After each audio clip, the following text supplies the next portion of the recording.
Suhu bumi semakin panas, pola curah hujan berubah drastis, dan cuaca ekstrim melanda.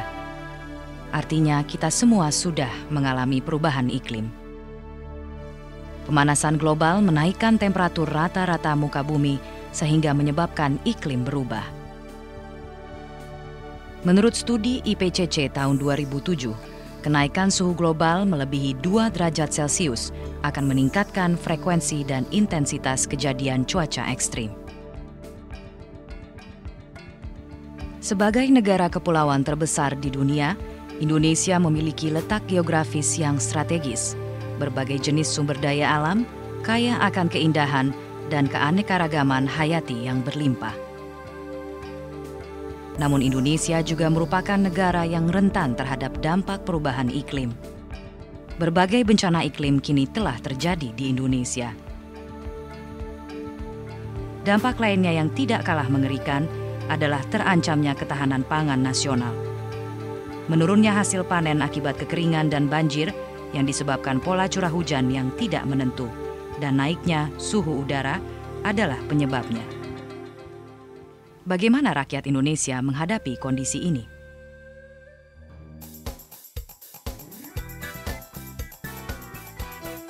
Menurut data statistik tahun 2010, jumlah penduduk DKI Jakarta sekitar 9,5 juta jiwa. Kepadatan rata-rata penduduknya lebih dari 14.000 jiwa per kilometer persegi.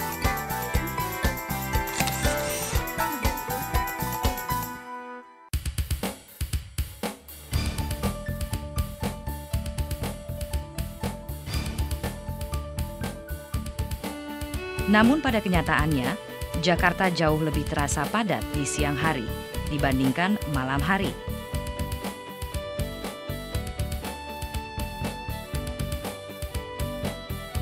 Hal ini karena jutaan penduduk di wilayah sekitar Jakarta yang datang untuk bekerja di ibu kota.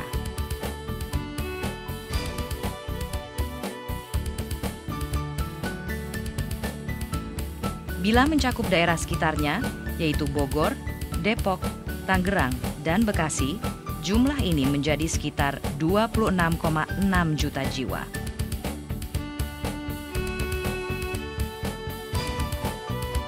Jumlah yang sama dengan populasi 4 negara, yaitu Australia, Singapura, Brunei, dan Timor Leste.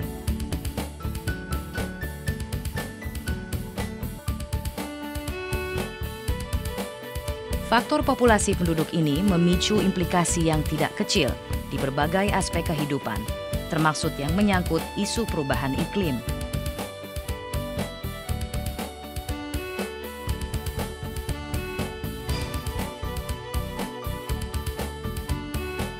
Dengan kondisi tersebut, Jakarta lebih rentan terhadap dampak perubahan iklim dibandingkan kota-kota lain di Indonesia.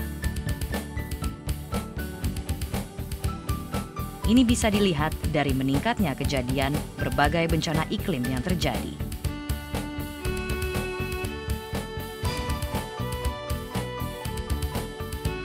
Semakin panasnya suhu kota Jakarta juga dipengaruhi oleh faktor-faktor penggunaan lahan, jumlah penduduk, aktivitas industri, sistem transportasi, dan sarana infrastruktur perkotaan yang tersedia.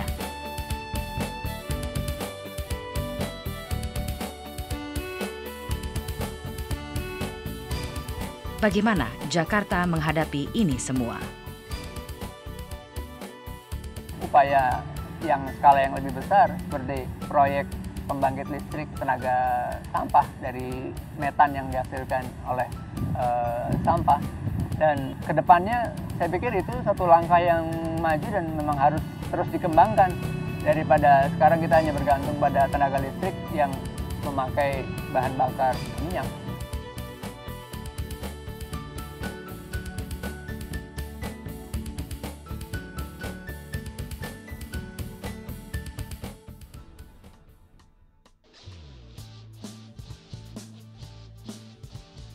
Kendaraan umum, transportasi massal yang tidak menapak di permukaan tanah, bisa melayang, bisa di bawah tanah, yang orang sebut sebagai MRT, Mass Rapid Transport atau Transit. Mungkin ke depannya juga nanti ada monorail. Yang sudah ada, saya kira juga sudah solusi yang bagus adalah adanya kereta rel listrik yang Anda boleh lihat aja sendiri. Kalau nanti sudah ada transportasi massal seperti itu yang nyaman, ya saya kira orang dengan sendirinya akan mengurangi penggunaan kendaraan pribadinya.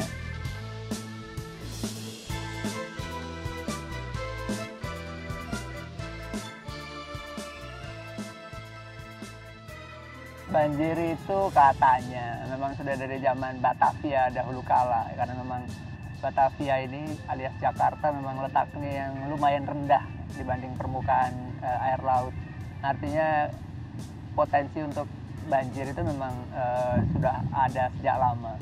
Dan ketika dari dulu udah ada, sekarang jumlahnya tentu penduduknya berlipat ganda, memakai setiap jengkal tanah yang tersisa. Tidak ada lagi yang terbuka, kaitkan lagi dengan ruang terbuka hijau yang selain menghasilkan oksigen buat kita bernafas, juga sebenarnya menyediakan harusnya tempat terbuka buat menyerap air.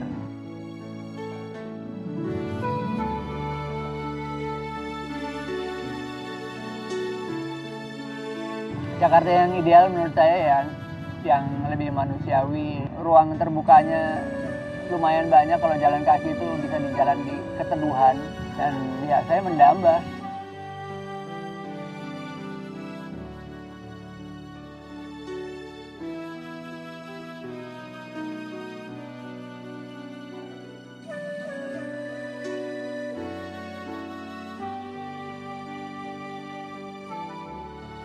Pertama kali saya masuk ke hutan Situ Gede, saya terpesona oleh papan di depan yang mengatakan ini luasnya sekian hektar, yaitu 60 hektar, dan sudah ada di situ tahun 1950.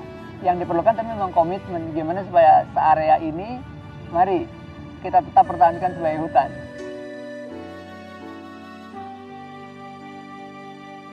Harusnya orang berpikirnya agak lebih jauh ke depan, berbuat sekarang walaupun tidak harus menikmati hasilnya sekarang juga.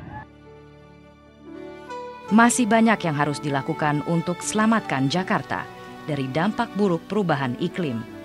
Langkah nyata dan bukan hanya bicara. Hanya ini yang bisa selamatkan Jakarta.